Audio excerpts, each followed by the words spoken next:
ada beberapa hal yang harus diperhatikan di dalam rumah. Di dalam rumah, ya. Syaitan menyukai rumah-rumah yang pertama ada patungnya. Jadi makanya tidak boleh ada patung yang berjiwa, ya. Jadi seperti manusia, jin, hewan, ya.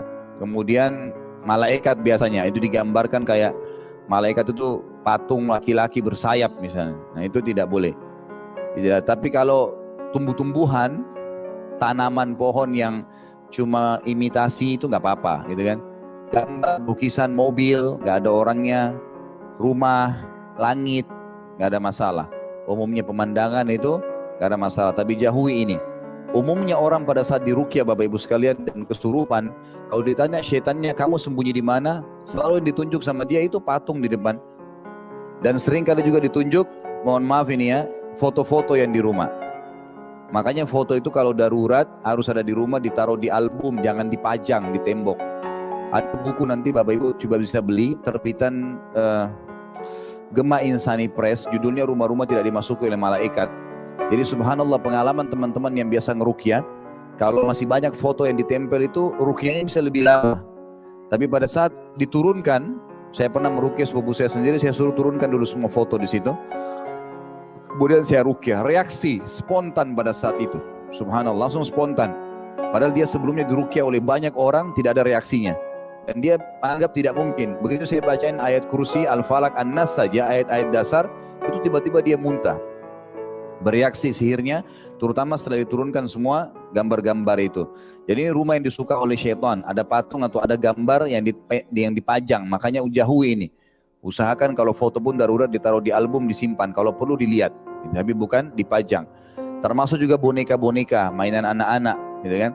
Itu kalaupun darurat ada, maka tidak boleh dipajang, ditaruh di laci, simpan, gitu kan? Lebih baik lagi kalau anak-anak nggak dibelikan boneka, lebih baik. Coba dengan yang lain ya, karena boneka itu sudah cukup bisa ditunggangin oleh syaitan, bisa ditunggangin oleh mereka. Selama dipajang boneka itu maka akan jadi masalah. Apalagi kita mendidik anak-anak kita untuk terbiasa menyayangi boneka atau bergantung pada boneka, ini sebenarnya tidak baik. Yang ini tidak baik secara pendidikan dalam agama kita. Kemudian yang ketiga adalah rumah yang dipenuhi dengan kemaksiatan pada Allah Subhanahu wa taala, ya. Umumnya ulama rincikan adalah rumah yang dipenuhi dengan musik-musik, rumah yang dipenuhi dengan terbukanya aurat, banyaknya perkataan-perkataan yang berbau maksiat, tidak pernah ada Al-Qur'an di dalamnya, tidak pernah dikerjakan sholat di dalamnya, gitu kan. Berkumpulnya kemaksiatan di rumah tersebut, maka itu menjadi pusat daripada kemaksiatan tadi. Jadi ini rumah-rumah yang disukai oleh syaitan. Dan setiap rumah yang tidak dimasuki oleh malaikat, karena ada patungnya, ada gambarnya, ya ada maksiatnya, itu juga akan dipenuhi oleh syaitan. Selanjutnya rumah yang ada anjing.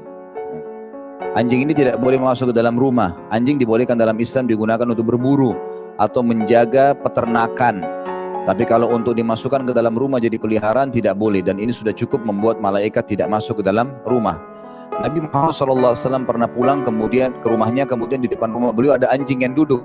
Lalu Nabi SAW mengusirnya dan mengatakan rumah yang ada anjing tidak dimasuki oleh malaikat. Jadi ini hal-hal mendasar yang harus diketahui bahwasanya syaitan menyukai rumah-rumah tersebut. Ya, ini poin-poinnya.